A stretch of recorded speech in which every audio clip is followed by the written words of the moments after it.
everybody, Cindy A. Lewis. This is part 2. We're going to finish the cover and the inside, and then I'm going to give you some ideas for dividers. Probably won't finish those tonight, but do want to get this going because it's November. So I covered my binder. This is a regular 1.5 inch notebook binder that I picked up at Dollar Tree because this is a Dollar Tree DIY. We're making a Christmas planner. So welcome to part 2. If you're new, I invite you to subscribe. Love to have you as part of my YouTube family. If you're part already, welcome back. All right, so I love this fabric and this design. So it's so cute. We did cover it. We've got our inside ready to go. I've chosen not to cover the front and the back. A lot of times I do. I'll show you on this one how I covered it with the fabric and then put another piece of scrapbook paper or cardstock on the inside. We are going to do the inside, but we're not going to cover the front and back. I like it just the way it is. I am going to put a piece down here on the spine so that I can put like date and whatever. And then I am going to pick something to go on the front so that I can put the year in there, inside there. So that's really cute. We'll do that in a minute. We're going to go ahead and cover the inside. I've picked a couple of pieces of cardstock that I like. These two I think will be really, really cute. I'm trying to decide which I want front and back. I'm using the Pebbles Holly and Jolly. I have a lot of Christmas papers. I have some with gnomes on it, but it just didn't seem to fit quite right. So I did pick a couple of pieces out of here and we'll use some of this for decorating. I have measured the inside of the binder flap or front and back, and I want to cut a 10 by 11 piece to cover here. So I'm going to do that right now out of these 2 pieces. These are 12 by 12 pieces. If you watch my channel very often, you know I go vintage quite a lot, but on this particular journal, I'm just gonna go with the paper as it is. So I want to glue this page that I just cut out here, and I'm just going to use tacky glue to glue it in because this is fabric, and tacky glue will work with a lot of things.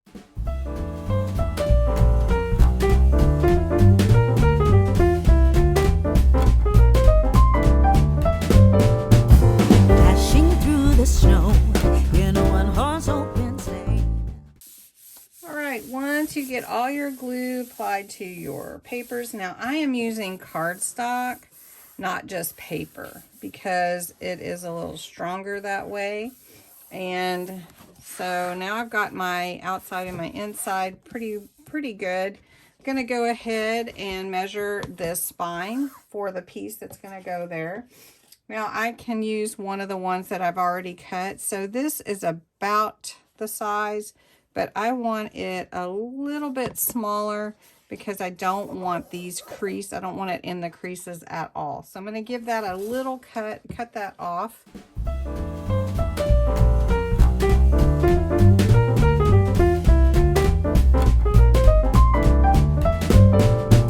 Dashing through the snow in a one-horse open. All right, so I'm going to take a little piece of paper that is in this same, I'm just going to use this one.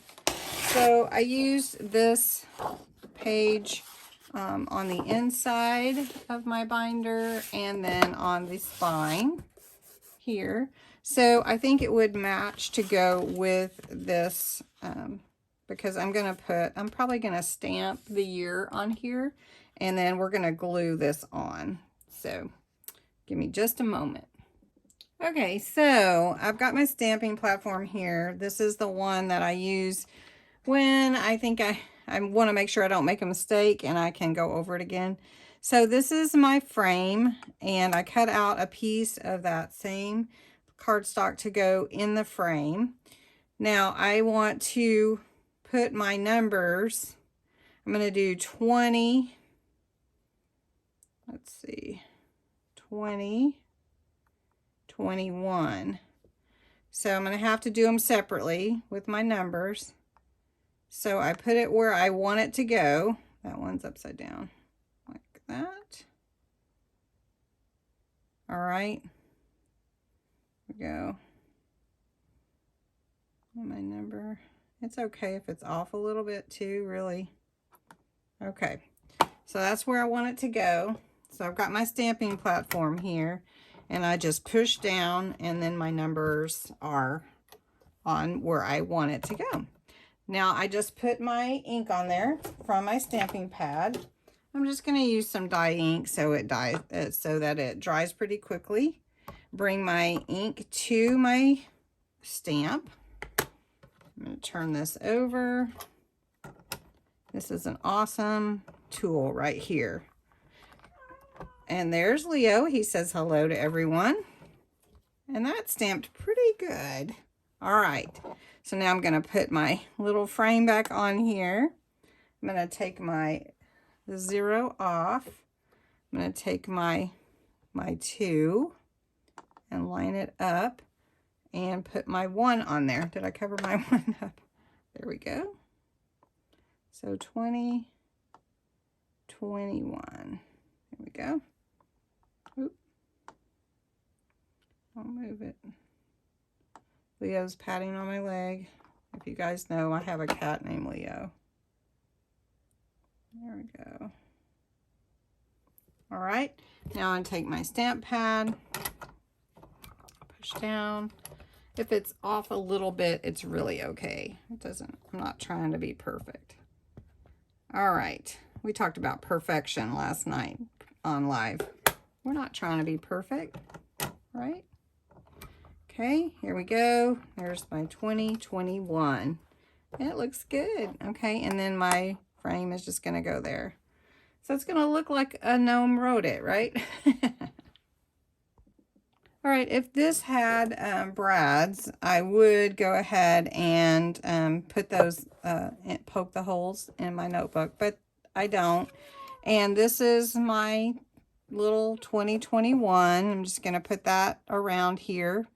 And then I'm going to just glue it on with hot glue.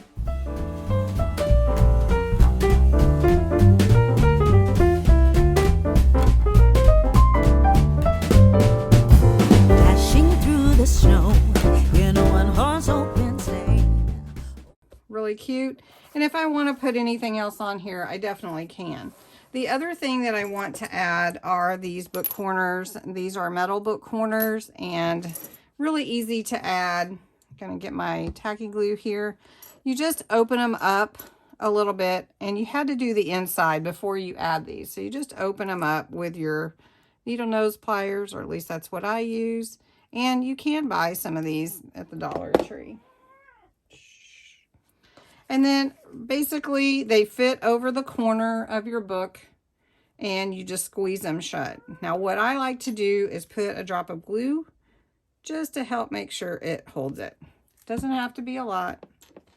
Take your little book corner. And I believe I have book corners in my Amazon list if you want to go over to my store and check that out. And then you just squeeze it. Squeeze it on. And it will hold on really nice. Plus the glue helps it. So you just do that to all 4 corners. All right, so we finished all 4 corners with the book corners. Now this is not exactly the same color, but that's okay. And then this is for my spine, this panel here. And then we have the insides done. I haven't made pockets, but I think I'm going to. And so what I'll probably do is switch some color off. Like I may put this here just to make it go with that. Well, I might as well do it now because I like it. And then also you're going to want to, let's make sure it's the same size. Yes. Hello, Leo. Somebody wants attention, you guys. I'm telling you. Now this, I'm not going to worry too much about the effect because it's a small sheet. All right, so let's put this on here. Watch where it is that you bend your folder, your binder. I'm gonna make sure that you're not doing any of that. Now on this side, I may do the same thing, but I did use some of that, so I'm gonna have to cut another piece to go here. And then I will also think about a pocket or a side pocket for this corner. The next thing that we're going to do are dividers. You're going to need 10 dividers. And so you have to decide how you want to do that. If you have enough paper, using paper will work. If you want to, you can get manila folders and cut them down the center. And then you already have your tab here. And then you can just decorate it. So it's whatever you want to do. I'm just going to, if I do use the manila folders, I'm going to cover them anyway. And it will take, you know, your 12 by 12 is going to have to cut to fit it because we are using this bigger size binder. So I'm going to go ahead and probably get that started in our next video because tonight I just wanted to finish this cover up. So I hope you enjoyed this video, that you're starting to work on your binder. I'd love to see pictures. So since you can't send me pictures on YouTube, if you want to send me pictures either on Facebook or on Instagram, I'm happy to share them for you too, especially if you have a channel and promote your channel. So let me know and send me a picture of your binder. And the next video, part 3, we'll be working on the dividers. All right, thanks for watching.